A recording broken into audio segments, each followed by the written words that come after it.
It's dusty, it's dirty, it's exhausting, but it's really rewarding. My name's Devin. I come from Alabama. I went to Auburn University, and I got a bachelor's in anthropology in 2022. After graduating, I wanted to become a commercial archaeologist. You need field experience for that.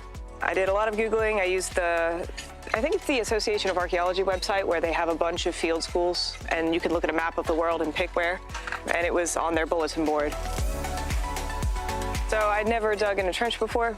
Also never used a mattock before, giant pickaxe. Probably the heaviest. It's pretty physically demanding, but there's a nice shift in labor. We'll trade if we get a little tuckered out, We've had a couple of lectures that are really interesting. We had a zooarchaeology one yesterday that was really fascinating.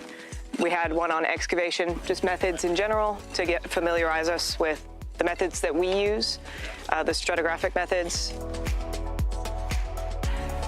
The application process was really simple for me. You just enter all of your information, and Mariana was super communicative. If I had any questions, I could just, email her, and she responded right away. Everybody's really friendly.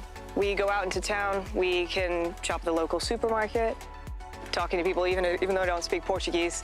We find a way around it with Google Translate. We have lunch in the afternoon. We have a break for snack, which is really nice while we're working. Lovely dinners. I really appreciate Marina's cooking.